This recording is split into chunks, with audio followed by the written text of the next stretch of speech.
โดยใช่ล่ะเจ้าว่าอันนั้นนะเสานะเพิ่นบ่ทันแก่มาบ่โอ้คักอีหลีกว้างแฮงเนาะน้องแต่8 บาทแม่เฮ็ดหยังอันน่ะมาแต่แม่สิปลูกหม่องใดนี่น้องแต่คันสมมุติว่าเจ้าอยากให้ปลูกนะเอาบอกว่าหนูนี่ก็เหนียวเลย เอาแจนั่นเนาะฮะ เบิ่งในคลิปว่าบางนู้น ต้องปลูกเป็นมุมแล้วมันจังอันเฮาอยากเฮ็ดหยังก็สมมุติชักน้ำหรือว่าเฮ็ดอันเฮ็ดนี่มันจังมีพื้นที่ไว้เด้ต้องวางแผนก่อนแล้วสิล้มกันกับเพิ่นเยอะโอ้โถมันเพียงเนาะใช้กระเทืองบ่ได้อยู่บ่เพิ่นเลยเพิ่นไปบ้านอืมอย่าลืมกดติดตามเพื่อเป็นกำลังใจให้ผมด้วยนะครับทุกคนขอบคุณมากๆครับพี่น้องเลยเปิดภาพขึ้นกับมาฮอดที่ดินใหม่น้องแต่เป็นที่เรียบร้อยแต่เว้นกาลังใกล้สีตกพี่น้องเลยเอาก่อนเดินก็สบายดีเด้อทางหลังเด้อเอาสบายดีทีละสิคนมืดได้มันนั่นเด้มันตะเว้นแย่เด้ต้องเล่นไวตั้งแต่มีกะเห็ดเป็นเพื่อนไม้ก็เลยเนาะอยากมาเบิ่งแบบนี้พ่อมาเมื่อนั้นบ่ได้สังเกตข้างพ่อ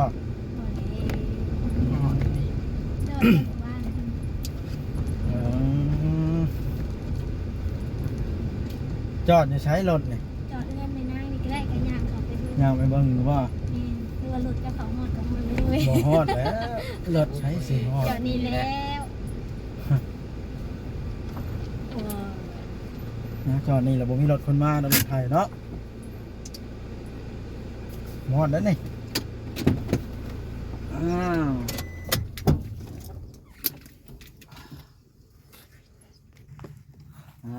บาทนี่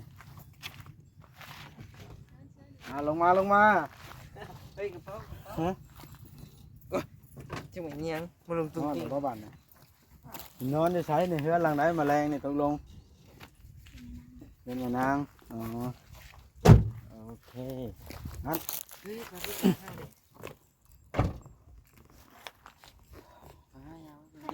เครื่องยังฟ้านี่ก่อนไปเบิ่งเขาก็มาเบิ่งดินตัวอยากมาเบิ่งดินบาทเอาแต่กับผัวบาทมาเบิ่งดินเพิ่นพี่น้อยอ้าวลุงวันชัยสบายดี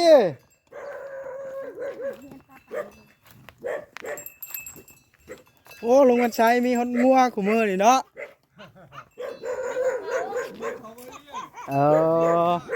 โดยว้าต่อรอกล้วยเป็นมากแล้วอันนั้นเนาะกำลังปลูกสีแพร่โอ้โดยใช่ล่ะเจ้าว่าอันนั้นนะเสานะเพิ่นบ่ทันแก่มาบ่โอ้คักอีหลีกว้างแฮงเนาะน้องแต่8 บาทแม่เฮ็ดหยังอันน่ะมาแต่แม่สิปลูกหม่องใดนี่น้องแต่คันสมมุติว่าเจ้าอยากให้ปลูกนะเอาบอกว่าหนูนี่ก็เหนียวเลย เอาแจนั่นเนาะฮะเบิ่งในคลิปว่าบางนู้นต้องปลูกเป็นมุมแล้วมันจังอันเฮาอยากเฮ็ดหยังก็สมมุติชักน้ำหรือว่าเฮ็ดอันเฮ็ดนี่มันจังมีพื้นที่ไว้เด้ต้องวางแผนก่อนแล้วสิล้มกันกับเพิ่นเยอะโอ้โถมันเพียงเนาะใช้กระเทืองบ่ได้อยู่บ่เพิ่นเลยเพิ่นไปบ้านสิถ่ายรูปนี่นะมายืนใกล้กันครับที่ดินใหม่นะเอางามเด้อส่งให้แน่เอางามแบบไหนเล่าคนซ้ำนี่สิให้งามโอเคเอาอีกวันหนึ่งคือนานได้ไหม ยิ้มยิ้ม ไปไปโอ้ยเนาะดีใจแล้วเนาะต้องใจแล้วมีโอกาสสิมาอยู่เนาะไปไปนั่งอยู่เตียงจักหน่อยกันนั่งอยู่เตียงปลาแก้วนี่แม่นบอกปลาแก้วหรือปลาหยัง ใช่กรอกเบาดีอันนี้บอก อันใด อันนี้บอกกรอกมันสามเบาดี นี่แหละจะโยกมึงดูน้ำไว้ใช้สมุดมาอยู่ เอาใส่จะเอาดินเล่าหอดหนึ่ง เด้ลัก อันนี้นะเป็นกรอกร่วมมาเลยเนี่ย รวมแล้วซักใส่กลางเลยเขาจงไว้ทางนี่นี่เขาเช็ดทางเลยปกติก็พี่แล้วเด่นแต่ว่าปั่นกันคนละครึ่งได้ปั่นทางดีมันกลับมาเจอมัน นะลงโยกมึงดูอันน้องบอย เบิ่งลองก่อนเด้อ เสื้อโยกมาเป็นอันต้อนน้ำอันกี่ต้มได้สนะ ดินเลยเจาะ มันคือเผาแท้ มีคนมาอยู่อีก มันคือเผาแท้มันเผานี่นี่ อันนี้ใช่ก็ได้อยู่ทางออกแห้งแน่แล้วล่ะ ปลาแก้วอยู่บ่เนี่ย น้ำหอม ฮะต้องใช้โบอยู่หลอกเฮือนเนาะตะเตียงเราก็งามอลิปลาแก้วนี่นั่งแหงเซ็ตตั้งแต่ เอ้ยมามั่งเตียงมั่งแท้ ไปได้น้องบอยมาเบิ่งบรรยากาศสิตาอยู่ได้บ่กับเมียบ้านนั้นเฮือนซานแล้วมาอยู่นะมีงานมีการอยากจะเฮ็ดไปมาใช้ชีวิตคือเว้าแล้วอยู่พ้นก็ได้ มันหลายคนใหญ่ละต้องโบยบินออกได้เนาะโบยบินออกจากพ่อจากแม่ไปหาเลี้ยงตัวเองนะบ้านมาอยู่น้ำพ่อน้ำแม่ฉันมันหลายคนคือเว้าละชื่ออย่างมากกับบุคคลกินบ่แม่นดอกว่าให้กันก็ได้มันเว้าตามความเป็นจริงโอ้เจ้า นอนนึก หัวเนาะ อืมบัดเฮ็ดเฮือนเฮ็ดชาติแล้วจังว่ากันเรื่องหัวเรื่องหยังอ้อมไว้เนาะเพราะว่าคันบ่อ้อมไว้มันปลูกพังหยังบ่ได้เด้ว่าลุงมันใช้กำลังปลูกกล้วยสิแพ้เนาะจะมั่งหัว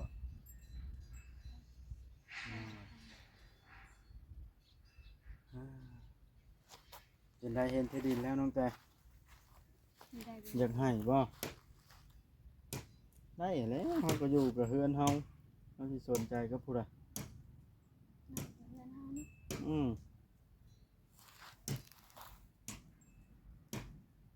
เมื่ออยู่พุ่นได้จะพากันเฮ็ดงานหยังอยู่บ้านนะฮะก็ว่าได้ข่าวว่าโทรไปแล้วในตะการก็ปลอมแล้วหัวแม่นลีบ่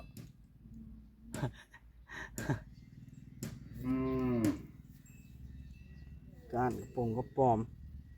การเขียดการปลาหัวน้องบอยก็ได้น้องบอยมารอบนี้ใครกว่ารอบก่อนเนาะเราบ่อยากมือเนาะเป็นไงน้องบอยฮะ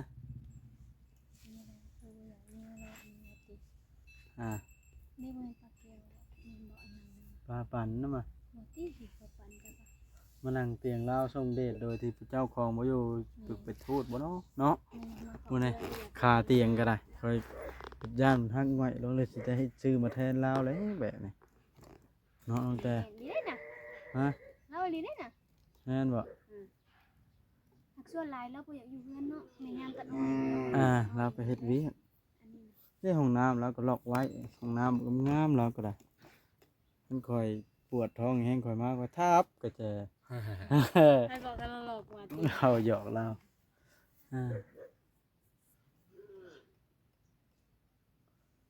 เบาลี่เพิ่นหูจักแล้วบอกว่าเจ้าบ่ทันได้กรรมอันนี้ ได้ถามผู้นี้ได้นอน เพิ่นโทรมาบอก มาหนองยกเมื่อ ตั้งแต่นอนบ่น้องบอยวะ ไปเรื่อยๆนี่ไปใส่กัน อีเห็ดทาง สมุดเราพาเสียนห้องน้ำไปหันมันไปเลย อยากเฮ็ดใกล้อันปลาปั่นบ่น้องบอยนะ อันนี้ มอคงคิดเนาะว่าคันแม่นสมุดนะเห็นห้องน้ำมันเดี๋ยวมันมันเปื้อนเพิ่นสิว่า เนาะอันนี้ก็ได้ยินเราอันนั้นเราว่าแล้วว่าเราเสร็จดีไซน์นี้นะเราวางแผนไว้แล้วกับแม่นะคะ กับเอ้ยจุลี่บ่ นี่ แล้วแต่เพิ่นเนาะ อืม เพิ่นว่าใดๆก็ว่าตามขอเพียงแต่เพิ่นมีตาตั้งแต่ ถ้าแม่นว่าเนาะแม่นว่าเฮามานั่นก็กล้วยเฮาเบิ่งเอาเนาะ บ่มีต้องหาหัวอะไร ลองหาหัวเรา บ่แม่นไอ้แก้วใช่บ่ เนาะ อ่าไปซะนะเมื่อคนเครื่องคนคองไปเฮือนไปนางอ้ายก็สิได้กลับก่อนมันค่ำล่ะมาเพื่อกายมาส่งให้เจ้าคันคอยแล่นรถจักเช้านี่จักว่าหากระฮอดเชโนป่านนะมาถ้าดงเห็น นี่คอยแล่น30ป่ายพ่อ นั่นเลยแล้วปลูกมะกล้วยเป็นเด้อ โอ้กำลังนั้นกำลังสิแพร่พันธุ์งามดีกว่าฮะ แล้วมาควันมาปี้สิสี เป็นหยังล่ะ ขี้เอาขี้ อย่ากินงัวอ๋อ เราก็จับใส่ เฮ้ย จะไปขอบอันเลยป้าวัน ก็เห็นเกิร์ฟสะ หลอกเดิน เราไปอยู่น้ เลยเห่านะ ำสิได้เพื่อนบ้านมาอยู่น้ำแล้วลุงมันใช้ไอ้บ้านไง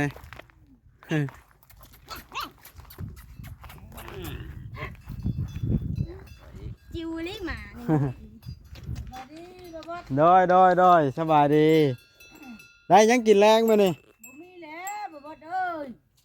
ลาบงัว โย เอ้หยอก ก็ได้แพงเด้ได้ นี่ได้ พวกเขาทำนี่ อ๋อลาบเลี้ยงงัวป่ะ พอดีแล้วมาอยู่คุกเลยบ่บ่เอ้ย โดยเอาอดเอาซะบ่ต้องอันนั้นหน่อไม้ลายอยู่หน่อไม้ถ้าเจ้านะ ลายอยู่เด้อ ไปขายหน่อไม้ฮะ ได้เงินอัน2,000กีบพอได้ไปซื้อขนมนี่ อ้าว2,000กีบเดียวก็ถ่ายคลิปจบก่อนเด้อ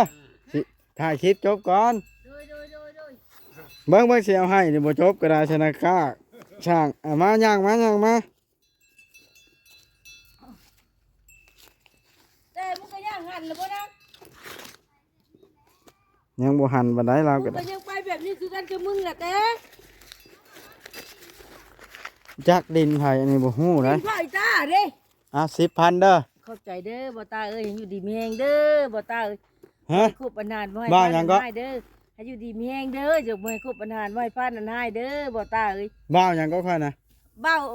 อีหยังไรลืมเลย กินนี่ยังเอิ้นค่อยอยู่ บ่บด เอ บ่บด อ ดีมีแฮงเด้อบ่บด โดยสาธุฮะดินไผก็นี่คนในบ้านนี่บ่ดินคนในบ้านหนูแง้วนี่บ่ตัวนี้ โดย อ๋อ เมียงอะเด้เราซื้อเอาแล้ว โดยเอาเบิดและเครื่องในนะเขาเอาได้คนเข้าไปไหว้เฮือนเนาะหรือสิให้น้องแต่ย่อบ่เด้ไหนว่าดอกโอ้เครื่องหมกหลายๆใช่คือบ่มีคนอยู่ใส่ในเฮือนปะนางนี่ อมวย อมวย แต่จืดแต่จั่วเว้ยจังได๋ อมวยบ่มึงดูบึ้ด อ้าวทงอัน ไว้เอาเบิดนี่ก็นักเลยเนาะ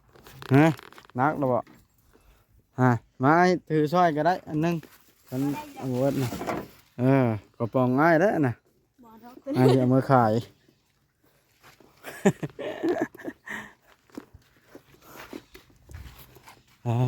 ต่อบ่านะมาส่งถึงที่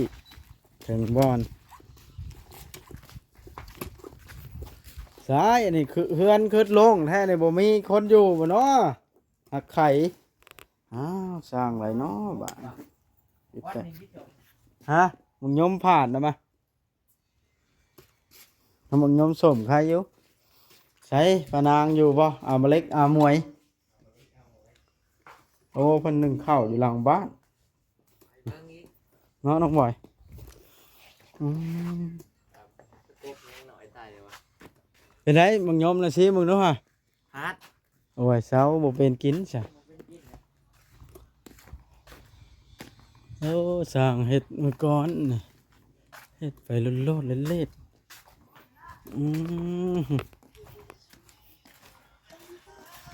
อ้าว ตกใจเบิดเอ้าไม่ใช่ละผู้หนึงนะ อีหลายล่ะเดี๋ยวอีหมี อ่า มาเลย ฮะ เด้สมาละพะนางได้หมวกม่วงมาเต็มกระตา สบายดีเด้อโดย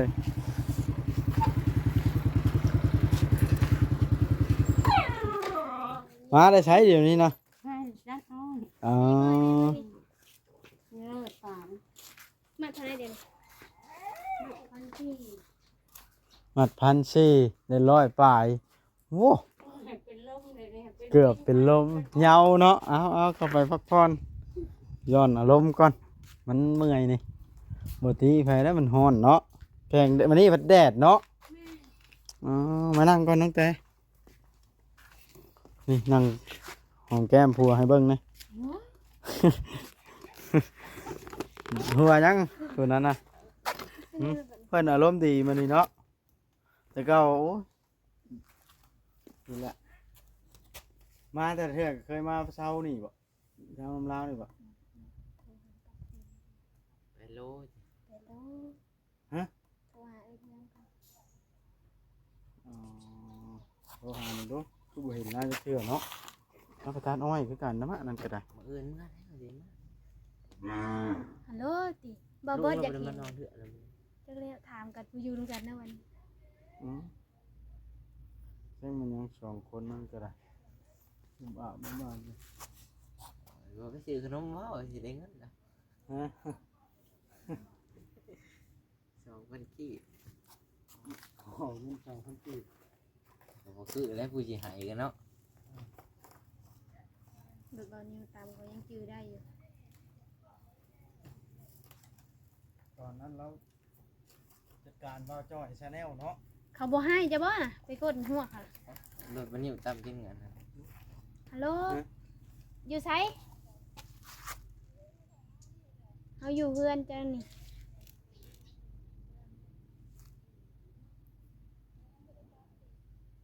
บ่แล้วมืออื่นมาหลินน้ำเจ้าว่าอยู่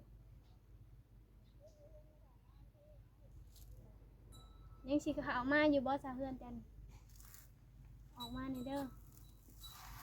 ตั้งแต่ซื้อลาบงัวมาสู่กิน โอ้ยเบาบอสว่าเบาบอสเลยซื้อลาบงัวให้เจ้ากิน ว้าย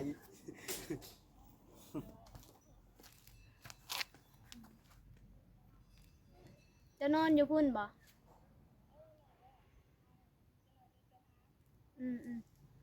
ย่างมาบ่เรือบิน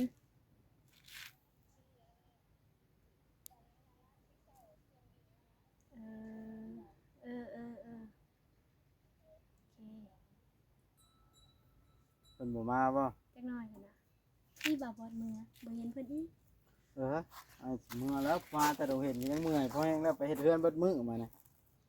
มันดีเสียไหมเนี่ยนั่นแหละ อ๋อดินดอน กบไป คัก น้อย นี้น้องแต่คักบ่เจ้าว่ามันคักกว่าฮอดอยู่บนเก่าจำป้าอยู่บนเก่าเพื่อนไปยังน้องแต่นะ เพื่อนคนบ้านเก่งแฮะตื้อ เพิ่นมายังเล่าเออ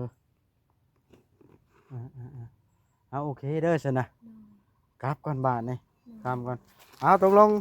ยามอีกสิมื้อน้ำตอนเช้าบ่ แม่มาเอารถ แต่เด็กเอามานะ เด็กเด็ก โทรก่อนได้เลยอย่านอนลืมตื่น แต่เด็กมาไปส่งลงคิวหันคิวอันเชโนคือเก่าหันได้แจ้งตาแล้วแมันออกมารถช่วยหน้ารถทางนี้ก็ได้ใกล้คันเท่านึงแล้วแมัน ป้าไก่คันนึงกับ12 โมงบ่แม่นติ เอาข้าวเนาะยันเขาทีมงานถ่าไปเฮ็ดเทือน เช้านี่บ่แม่นเพิ่นหาอีกบ่มื้อเช้านี่ บ่คอยได้ไปท่าเขาเมื่อเช้านะ เบิ่งเขาว่าเฮ็ดเส้นกันนะจักบาทอันนี้บ่จ้า ไม่แต่ว่าตามนั้นเนาะสิขี่ไปน้ำข้อยอีกมื้ออื่นนะโอเคไอ้เมื่อก่อนบาทนะ ข้าว เก่าคนเดิม มื้อเมียถ่าอยู่เพื่อนนะอ้าวน้องแต่ลืมหยังอันนี้ลืมกระป๋องสปอนเซอร์ เอาพี่น้องเอ้ยบาทเลยกลับก่อนทางเฮาก็ได้มื้ออื่นสิมาฮับน้องแต่ไปส่งอยู่คิวอีกเพิ่นนะเดี๋ยวสิเมื่อมาเอื่นพี่น้องมานี่เพิ่นสิมาขอมาหลินบ้านปะนางก่อน อ่ามาส่งที่ดินเก่าก็ได้พี่น้องเลยเอาบาทนี่จังใดก็ได้เนาะคลิปนี้ก็สิได้จบลงเพียงเท่านี้สักก่อนเด้อพี่น้องเด้อจังใดก็รอเบิ่งรอชมตอนต่อไปว่าสิเป็นจังใดก็ได้พี่น้องเลยเอาบายบายเด้อสบายดีครับรถมือก่อน